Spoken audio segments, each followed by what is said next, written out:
Salut à toi peuple du Rhum, bienvenue sur la chaîne du bar de l'ours. L'ours c'est moi, le bar il est pas là aujourd'hui, il y a d'autres trucs plus intéressants que le bar derrière moi, ici. On est à Mougins, et pour ceux qui connaissent, eh ben forcément ça va parler Rhum. Donc aujourd'hui on est accueilli par Morgane, je vais le laisser parler, je peux vous dire qu'on a de la chance d'être là, que l'ours il est content, qu'en plus on a le soleil, donc franchement tout va bien se passer je pense.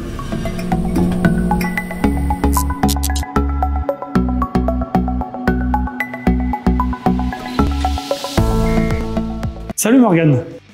Salut tout le monde. Écoute, c'est un plaisir d'être là, de venir te voir dans vos nouvelles installations. Content de t'accueillir. Et puis, écoute, je vais te laisser te représenter très rapidement, peut-être pour quelques peu qui pourraient ne pas te connaître. On sait jamais, ça peut encore exister. Hein. Et puis après, si tu peux nous faire un petit état des lieux, comment vous êtes arrivé ici, et puis ce qu'il y a derrière là-bas, parce que je vois qu'il y a des trucs cool, vous verrez après vous. Il y a plein de choses intéressantes. Je t'écoute. Alors moi c'est Morgane, alors c'est pas l'ours, c'est le loup, pour ceux qui connaissent un petit peu la maison. Fondateur donc de Famille Ritchie, et maintenant de Ritchie Spirit, hein, parce que on se développe petit à petit. Et donc on a commencé donc à Mougins dans notre ville natale, à la maison de la grand-mère, dans le garage. Et puis petit à petit on s'est développé, et puis ça rentrait plus dans le garage. Et puis ça rentrait plus au rez-de-chaussée, et puis ça rentrait plus dans la maison. Donc on a dû trouver un nouveau lieu pour continuer notre développement, et notamment le développement de nouvelles activités au-delà du rhum. Et donc c'est un peu ce qu'on va vous présenter ici. Voilà. Donc là tu es arrivé directement dans l'espace d'accueil. Qui est très joli, je peux vous dire quand vous rentrez là, je vais vous le faire là, vous arrivez ici. Paf, alors déjà, tu as des cuvées un petit peu partout. C'est très grand, c'est très aérien, c'est moderne, il y a de la lumière. Il y a même les petits loups là-bas là, qui sont là, vous êtes tout de suite bien accueillis. Donc c'est très esthétique. Et je vois qu'il y a même quelques bouteilles, je pense, qui sont un peu ouvertes en dégustation là. Donc tu vois, il y a des jolies choses quand tu arrives. Oui, alors ce qu'on voulait faire avec cet espace d'accueil, c'était pouvoir recevoir nos clients, notamment ceux aussi qui viennent de loin. C'est vrai qu'on avait beaucoup de demandes. Les gens disaient, est-ce qu'on peut venir vous visiter, est-ce qu'on peut venir vous visiter? Dans la maison, c'était pas toujours facile. Puis il y avait madame aussi, il y avait la vie de famille, donc c'était pas évident. Là, au moins, on peut réceptionner comme il se doit et faire découvrir notre univers de la meilleure des façons. Donc, on a l'espace boutique où effectivement tout est à la dégustation. On peut vraiment tout déguster, que ce soit nos cuvées classiques ou même nos plus gros single casques ou nos plus gros assemblages.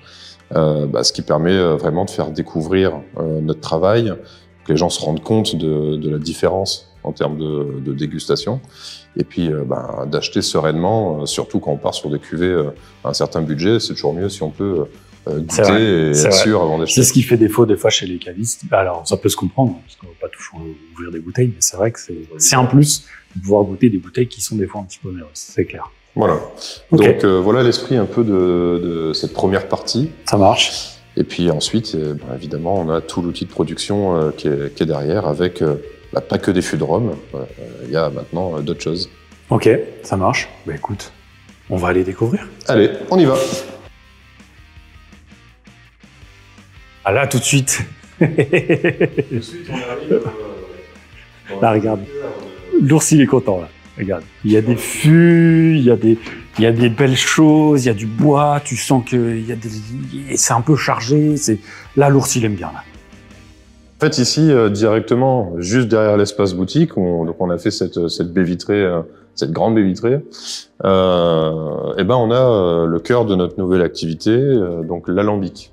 Okay. L'alambic qui, comme vous pouvez le voir, n'est pas un alambic commun. Alors, dans le monde du rhum, il est quand même plus connu et reconnu que dans d'autres univers de spiritueux. On est sur un alambic type jamaïcain, donc ce qu'on appelle un pot still double retors. Donc c'est un pot still double retors qui a été fait sur mesure, avec l'aide de consultants, notamment Benjamin Gallet, si certains le connaissent. On lui fait un petit coucou d'ailleurs s'il regarde. Et notre constructeur d'alambic, la famille Heurtebise, qui sont de Cognac, qui sont un peu des orfèvres de la construction d'alambic. Tu fais combien de litres? C'est un alambic de capacité 500 litres. Ok, d'accord, parce qu'il est déjà imposant. Ce qui est déjà imposant, ça fait un beau bébé. C'est juste pour vous rendre compte un peu. L'ours, il fait 1m88, hein. Ok, d'accord. Regardez un petit peu le bébé derrière moi. Ok. Voilà, c'est pour que vous vous rendiez compte un peu de la chose, parce que c'est imposant, clairement imposant. Vas-y, on t'écoute. C'est imposant, mais ça reste encore Oui. un alambic petit. C'est vrai que si on a l'habitude de voir un peu les distilleries, les grosses distilleries qu'on peut connaître sur la Jamaïque notamment avec ce type d'alambic, on n'est quand même pas sur le même format. Alors en termes de format, il va se rapprocher un peu de l'alambic John Doerr de chez Chairman's. Okay. Sainte-Lucie. Sainte-Lucie, ouais. On va dire que c'est l'alambic qui va se rapprocher le plus. Okay. Ça nous permet de faire par distillation 50 litres d'alcool pur, donc 100 litres à 50 degrés. Sachant qu'une distillation, on va la faire sur un temps très long. Plus on arrive à la tirer en longueur, plus on arrive à aller chercher des détails aromatiques. Donc, si on voulait du rendement, on pourrait la faire en 6 heures. Okay. On veut pas de rendement, on veut de la qualité, ça va être plus du 12 heures. Voilà. Donc, du coup, ça restera en termes de quantité annuelle. Mais en fait, il faut savoir qu'il y a une législation en France, et si on fait plus de quantité que ça par jour, on rentre dans un cadre qui s'appelle ICPE. Okay. Et ce cadre, en fait, il va venir donner beaucoup de restrictions, beaucoup de particularités. Mais on voulait pas faire ça ici. On sera un cadre ICPE dans le prochain projet, dans le grand domaine qu'on doit acquérir dans les années qui arrivent. Voilà. Ok, d'accord. Et une info pour vous. Paf. Voilà.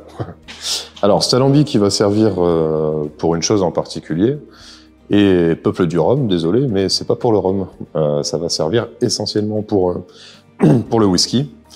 Ça sera le premier whisky de la Côte d'Azur et le premier whisky Ayester, vrai whisky Ayester, qu'on va réussir à faire. Voilà. Okay. La deuxième chose, ça va être le gin qui va vraiment avoir une part belle dans nos créations, qui va s'appeler Blue Garden, qui sort bientôt.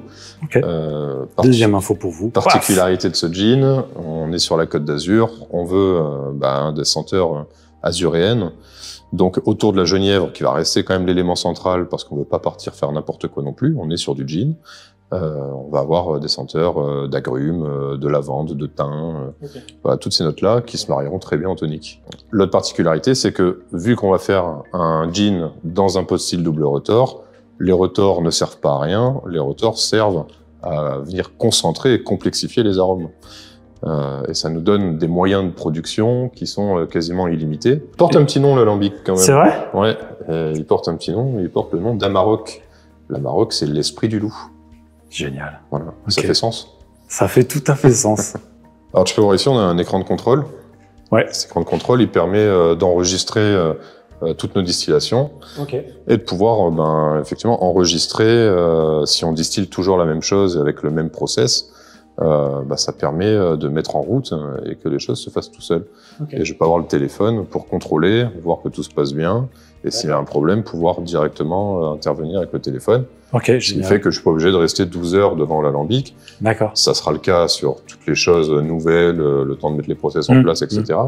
Mais sur les cuvées régulières, qui d'année en année seront les mêmes, ouais. Ça permet de pouvoir travailler sur d'autres choses, notamment les fermentations ou le travail du chai, pendant que ça distille. D'accord. Voilà.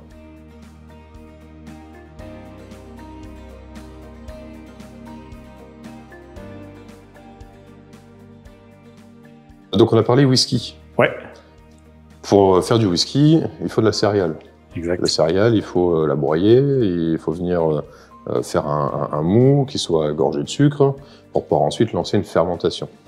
Donc nous, la céréale provient exclusivement de la région PACA. Okay. On voulait vraiment du local. On va commencer qu'avec de l'orge maltais. Okay. Et cet orge maltais, quand on va le recevoir, il va passer dans ce moulin broyeur, où là, on va régler pour avoir vraiment un grain, un mou très fin, pour qu'ensuite, lorsqu'on va le plonger dans la partie brasserie, l'eau puisse vraiment aller partout, s'incruster partout dans la céréale et récupérer un maximum de sucre et d'enzymes. Okay. Voilà. Donc, on va mettre la céréale l'orge ici. Là, on le voit pas encore, mais il y a un tuyau qui passe en dessous et qui remonte se brancher directement en haut de la cuve de brassage. Ok, et donc on va remplir de cette façon-là. Et une fois que la céréale est dans la cuve de brassage, on va venir y mettre de l'eau chaude à une certaine température pour venir réussir à casser en fait les chaînes d'amidon et en faire des sucres qui soient fermenticibles. Donc c'est pour ça qu'on fait ça dans de l'eau à une certaine température. Première étape. Deuxième étape, on va refaire une eau encore plus chaude. Et ensuite, on peut faire encore une troisième eau, c'est pas obligatoire, mais on peut le faire pour vraiment chercher un maximum de sucre. Une fois qu'on a fait ça, cuve de fermentation. Paf. Et comme on peut le voir, la particularité, c'est une cuve de fermentation bois en pin d'Oregon. Pourquoi? Tout simplement parce que le bois, contrairement à l'inox, va nous permettre de garder un milieu de bactéries et de molécules qui soit adéquate, qu'on va pouvoir cultiver et qui va nous servir à faire du high ester. Voilà. Ok, d'accord. Ça serait beaucoup plus compliqué à mettre en place sur de la cuve inox, même si c'est possible. Mais là, vraiment, le bois d'Oregon s'y prête bien pour aller chercher justement ces longues fermentations. Putain, je crois que j'ai jamais entendu. Ouais, alors pourtant c'est un bois qui est vachement utilisé pour les cuves de fermentation. D'accord, ok. C'est pas un bois qui est utilisé pour le vieillissement, par exemple. Ça s'y prête pas. D'accord. Mais oui, c'est des choses qu'on va retrouver dans les distilleries jamaïcaines, ils en ont. Chez West Indies, ils en ont. Okay. On le retrouve quand même dans pas mal d'endroits où ils font de la... Elstree. Oh, regardez-moi cette belle machine là. J'ai envie de lui mettre des petites fessées. On en met. On en met. Donc voilà, et donc une fois que la fermentation est faite, vous l'avez compris, on envoie tout ça dans la partie chaudière de l'alambic, qui va être chauffée donc chez nous au gaz avec une flamme directe. Ok. Vraiment, la flamme va venir directement sur le cul de la chaudière. Ça marche. Ce qui fait qu'on va réussir à avoir une belle chauffe, une chauffe qui va ensuite bien s'homogénéiser sur l'ensemble de l'alambic. Ensuite, on va voir l'autre partie, la partie cuverie. Ok. Donc là, on a quelques cuves en inox. Donc cette partie cuverie, elle va servir pour plusieurs choses. Une des parties, ça va être une fois que les distillats sortent de l'alambic. Lorsque ça sort de l'alambic, c'est toujours un peu fougueux, un peu brûlant. Donc ce qu'on va faire, c'est qu'on va mettre en cuve, on va laisser reposer, on va brasser dans la cuve, on va oxygéner pour enlever au maximum ce feu de l'alcool. Donc on va déjà commencer en fait le travail d'élevage. Donc c'est pas du vieillissement parce que c'est pas du bois, c'est de l'inox, mais c'est de l'élevage. C'est vraiment la première partie. Donc une partie des cuves est destinée à ça, donc au nouveau distillat. L'autre partie va servir pour tout ce qui est macération. Okay. Donc ça va être le cas pour les liqueurs qu'on produit. Donc là, on a déjà de près liqueur de pomelo rose. Ok. Génial. Ça. On a la liqueur de kumquat qui est en cours. On a de la fleur d'oranger et on a de la fraise. Trop bien. Tu veux jeter un petit coup d'œil à la fraise? Vas-y. Alors ça, c'est une partie de la fraise qui est en cours. D'accord, ça marche. On va commencer à les odeurs. À les couper. Alors, vous n'êtes pas là avec nous, mais je peux vous dire que là, les odeurs... Moi, j'aime bien la fraise, ça tombe bien. C'est génial. Et ça va être une petite merveille. Trop bien ta petite lumière en même temps, là. Ouais, on est équipé, c'est la montre à MacGyver, ça. En fait, c'est la montre que je prends pour le vélo. D'accord. Et ben voilà, si on rentre la nuit parce qu'on a mis trop de temps à monter le col, on a quand même un petit éclairage. Voilà. Donc là, c'est que de la fraise. Alors, comme l'ensemble de nos matières premières sur les liqueurs de la distillerie Azurea, c'est que des fruits, des plantes qui sont produites en local par des producteurs locaux, ou alors des fois c'est de la cueillette sauvage. Et donc à chaque fois à maturité.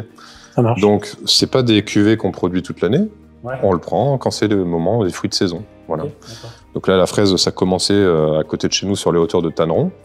Les premières fraises arrivent à maturité, on les a récupérées, on les a coupées en 4, mis donc dans un alcool neutre de blé, qui est le plus neutre possible. qu'on a déjà élevé, qu'on a déjà brassé, oxygéné avant. On l'a mis à un degré adéquat pour que les échanges se fassent de façon optimale avec la fraise. Et là, on attend que ça macère. Voilà, sur la fraise, au degré dans lequel on a mis, ça va prendre au total environ 3 semaines. Ok, d'accord. Et puis après, il y aura l'étape de la réduction pour l'amener au degré final souhaité, du sucrage, etc. Et donc, pour la partie cuverie, donc là, en fait, ça va finir la macération, ça va aller en cuve. Dans la partie cuverie, on va venir vraiment affiner en faisant la réduction d'alcool, rajouter le sucre, etc. Alors chez nous, les liqueurs, le sucre, on respecte la réglementation, donc c'est minimum 100 grammes par litre pour les liqueurs. Mais des fois, ça peut aller beaucoup plus haut. Nous, on va rester entre 100 et 130 grammes par litre maximum. Parce que vu qu'on prend des fruits de qualité, ils sont bio, ils sont gorgés de soleil, donc hyper sucrés. Oui, donc ça sert à rien de mettre énormément de sucre. Ouais. Et ce qu'on veut, c'est vraiment avoir le fruit. Voilà. La dernière chose auquel servent les cuves, ça va être pour faire les assemblages, donc notamment pour les rhums. Hein. Lorsqu'on fait nos assemblages, on va sélectionner les fûts qu'on assemble, et ça, cet assemblage, on va le faire en cuve, ou pareil, derrière, on va venir brasser, oxygéner un maximum pour que les choses se marient bien. Voilà. Avant de passer à l'étape donc d'embouteillage. Ça marche. Et l'ours, il est tout rouge. Oui, l'ours, il est tout rouge parce que l'ours, il est en vacances. Mais quand vous verrez cette vidéo, l'ours, il sera rentré. Il sera à nouveau sous la grisaille. Enfin, peut-être pas la grisaille, d'ailleurs, j'aurais peut-être le soleil. Mais il aura repris le travail. Pauvre ours. C'est la vie. Alors, tu nous disais, là-dedans, on a du limoncello, c'est ça? Il y a du limoncello, effectivement. Ça va faire partie des produits phares de la distillerie. Effectivement, en étant sur la Côte d'Azur, à côté de l'Italie, il y a un vrai sens à avoir effectivement une liqueur d'agrumes. Et voilà, et donc faire une petite liqueur de soleil, ça fait pas de mal. Et donc, pour limoncello, on n'utilise que des citrons qui poussent sur un verger qui est à 20 minutes d'ici. C'est un verger du coup qui fait à peu près 10 hectares. Que du citron bio. Depuis plus de 15 ans déjà. Oui, donc précurseur déjà à l'époque. Tout à fait. Et que des fruits qui sont donc cueillis une fois à maturité et qui sont directement zestés. Donc on n'utilise que le zeste dans notre limoncello. Liqueur soleil. Et tu vois, c'est presque confituré. Ça fait presque confit, ouais. Voilà. Et on n'a pas encore mis de sucre. Donc c'est pour te montrer, en fait, rien qu'au nez, tu peux déjà sentir la qualité du fruit. Voilà. J'avoue. Donc là, c'était le limoncello. Tu vas pouvoir voir le pomelo rose. Oh, j'adore. On a déjà embouteillé une bonne partie. Oh, l'odeur. Moi, j'aime bien le pomelo. Et là, franchement, c'est génial aussi. C'est con, vous n'êtes pas là. Vous pouvez pas sentir. Je peux vous dire, ça sent très très bon. Là, je viens de prendre 2 shoots d'un coup. C'est bon, j'ai pris toutes mes vitamines pour l'année. Là, je peux repartir. Ça y est, je suis requinqué là. Pas de soleil, pas de machin, c'est pas grave. Tu viens ici, tu mets la tête dedans, c'est bon.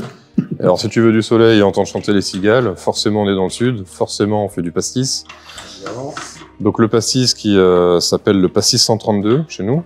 En fait, le concept, c'est aussi un petit retour aux sources familiales.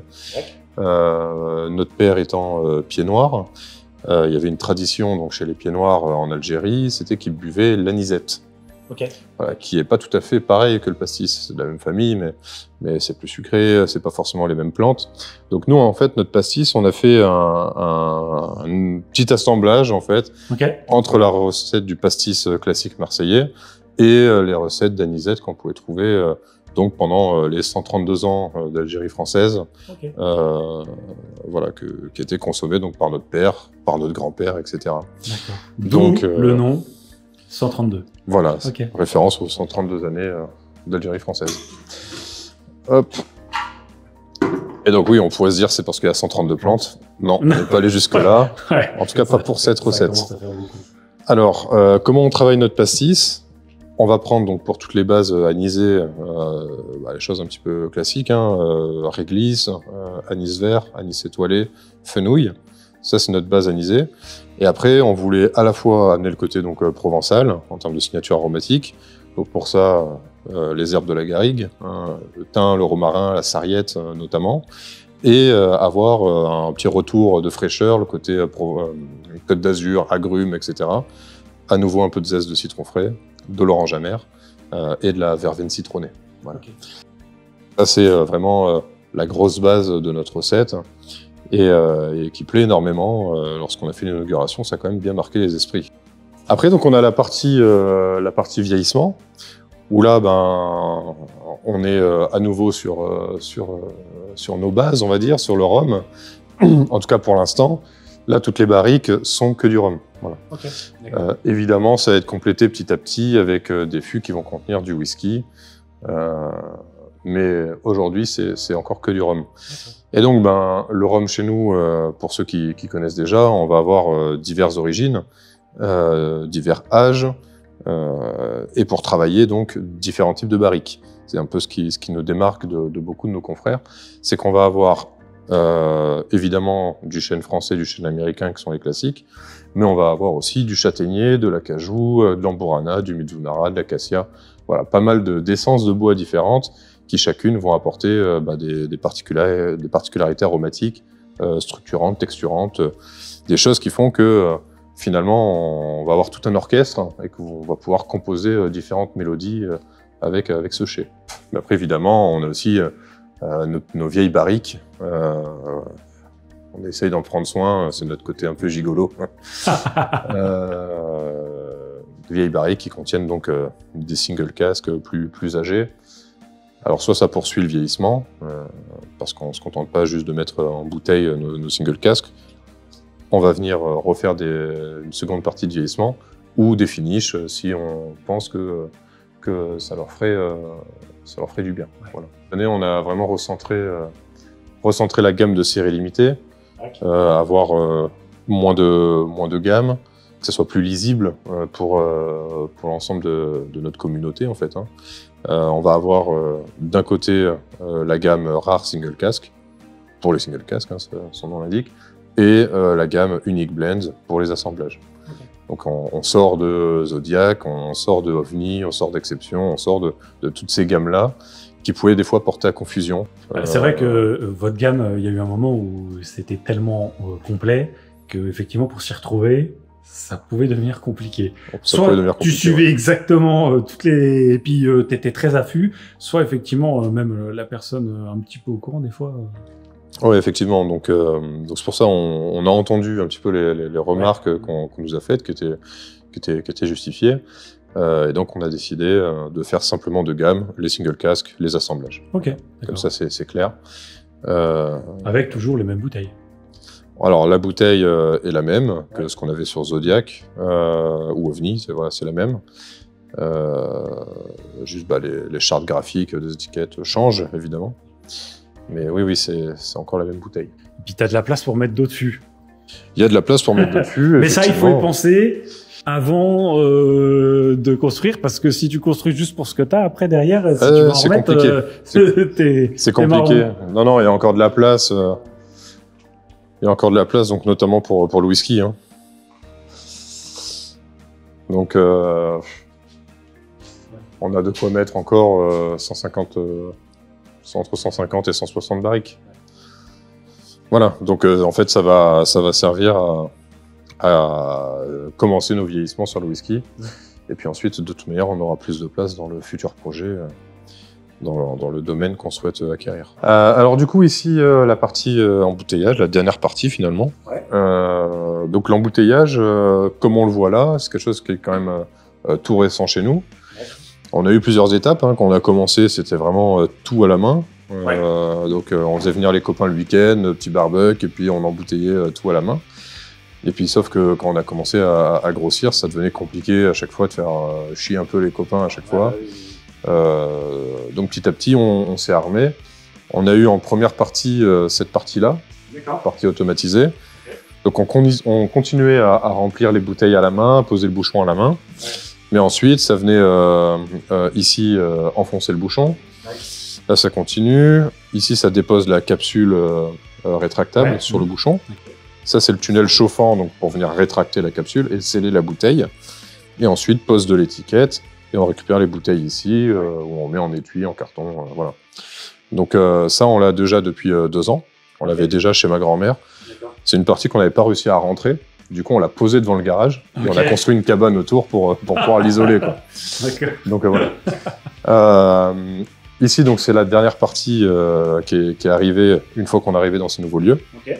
Où là, donc, on va venir poser les bouteilles et ça va venir se remplir tout seul. Donc, tu vois qu'on a 2 lignes. Il y a une ligne qui est dédiée aux liqueurs, une ligne qui est dédiée aux spiritueux.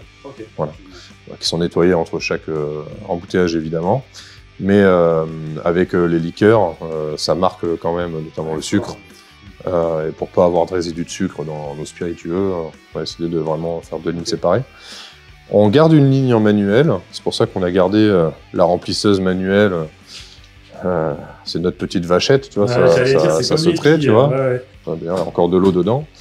Celle-là, on la garde exclusivement pour le pastis. Avec aussi des tuyaux dédiés, etc.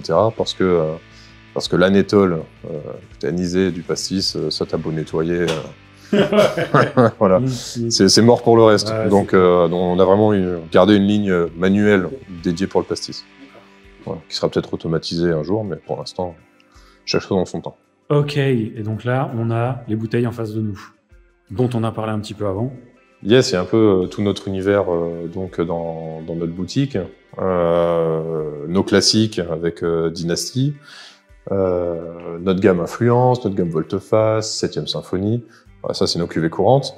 Et après, ce qu'on disait tout à l'heure, quand on parlait de restructuration des séries limitées, maintenant, les séries limitées, donc, c'est ça. C'est d'un côté la gamme d'assemblage qui s'appelle Unique Blend, et de l'autre, la gamme de fûts uniques qui s'appelle Rare Single Cask. Voilà pour Famille Ricci. Après, donc, on va avoir notre gamme Domaine Ricci. Domaine Ricci, pour rappel, c'est une gamme où on va embouteiller des sélections qu'on a faites directement dans les domaines. Il n'y a pas d'intermédiaire. Et c'est des jus sur lesquels on ne va pas mettre notre travail d'éleveur, d'assembleur sur ces cuvées-là. Là, c'est exclusivement de la sélection. C'est des petites pépites voilà, qu'on a trouvées chez nos différents artisans partenaires. Voilà. Donc avec du rhum, mais pas que. C'est aussi une gamme où on s'ouvre aux autres univers, avec le whisky, l'armagnac, le cognac, ça peut être des liqueurs aussi, voilà, tout un tas de choses. Il y a d'ailleurs 2 Calvados qui arrivent très bientôt. Voilà. Nouvelle info, vous avez vu ça, génial. Voilà, on va avoir donc, on l'a vu tout à l'heure, on en a parlé, le limoncello, donc qui s'appelle le méditerranéen. On va voir toute notre gamme, donc distillerie Azurea. C'est très esthétique. Donc distillerie Azurea, là on voit le pomelo qu'on a vu en cuve tout à l'heure. Là-dessus, il y aura aussi donc la fleur d'oranger, la fraise, le kumquat, etc. Tout ce qui sera donc sous la marque distillerie Azurea. C'est qu'une ébauche, hein, c'est pas du tout c'est pas la version définitive. Et ça donc c'est le gin Blue Garden.